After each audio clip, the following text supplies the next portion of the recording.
bateau Joola une semaine avant muy këpp Yamar ma wax ko tey ñu dégg dañu indi ay féticheurs.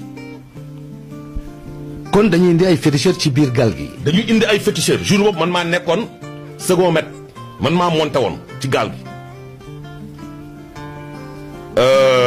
am ku ma woo ci gaal gi suñu kilifa yi ne ma Birama am na ñuy ñëw pour ñaan ci gaal gi ñaan musulman laa dama foogoon ñëw pour ñaan dañuy ñëw wàcce kaamil wala dañuy def ci guddi mu ne ma am na ñuy ñëw ñaan ci gaal gi man na ko ñaan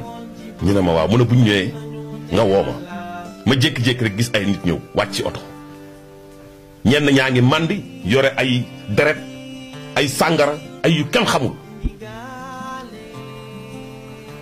ma ñëw woo kilifa gi ma ne ko ñëw nañu ma gis kilifa gi woo téye téléphone am di wax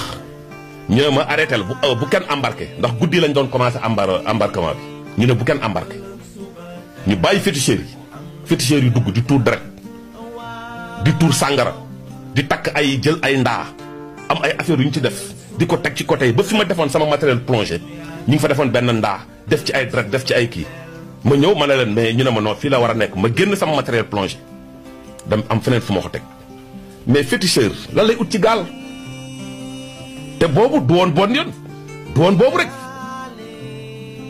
rek man bi ma nekkee ci gaal gis naa ñetti yoon ñetteel bi si la gaal gi këpp xaw ma est-ce que féticheur yi la ndax lu tax ma wax ko keroog dama seetaanoon benn émission TFM si ñoom déggeen nga baal ma si publicité bi ndax booy wax day leer may dégg ñuy wax affaire fétiche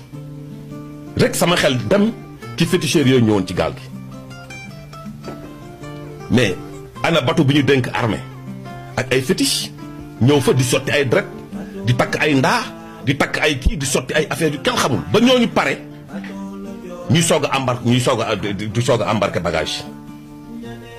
mais dafa doy waar. génn Sénégal damay wax daw. waaw effectivement looloo tax ma daw génn Sénégal ndax dama taxaw ñu ne ma duma patriote ma wax la sa tuuti sama parcours armée tamit man bi ma nekkee militaire def naa ay mission yoo xam ne mission bu ma neexoon mënoon naa bañ ndax kenn joxuma moyen ma jox la benn am na ñaari bateau yu mës a këpp Dakar Cap Manuel ñuy plongé di génn néew yi di plongé di génn néew yi man si laa for xaalis bu bari ci biir bateau bi. xanaa mooy bateau napp yi. bateau napp yi. waaw d'accord. ma for xaalis bu bari ci bateau bi mais xaalis boobu dama ko yéegal jox ko suñu commandant boobu benn la ñaareel bi jëlee nañ ma fii Sénégal man kenn dong mu am affaire bu doy waar Casamance moo woon benn militaire Thiandoum dinaa tudd turam sergent Thiandoum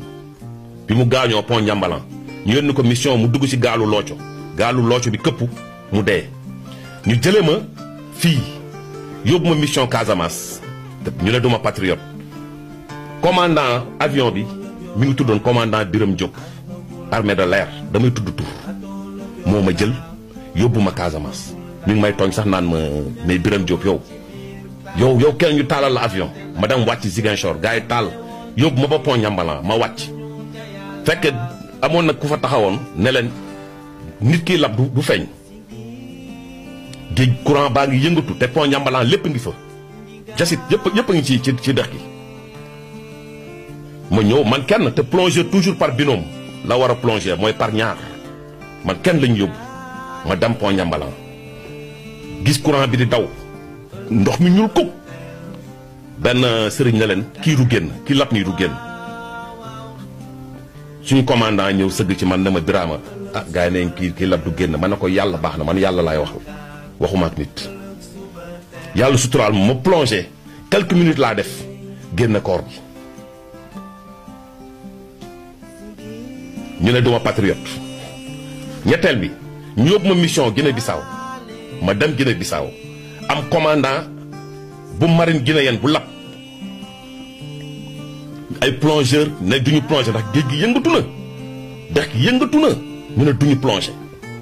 ñun ñi ngi doon ñëw ak suñu bateau kan moo nekkoon suñu commandant bateau muy commandant Matar Samb ay tur laa lay wax commandant Matar Samb ñëw jël ma man nag commandant mu wàcc lan la ñu ne ko dafa am ku fi lab depuis démb ci guddi officier supérieur mu ñëw ne ma Birama il paraît dafa am ku fi lab mais plongeur ne kenn mënuñu dugg géej gi dafa yëngatu ma ne commandant bàyyi ma mu ne ma ak géej gi nu mel nii ma ne ko bàyyi ma dem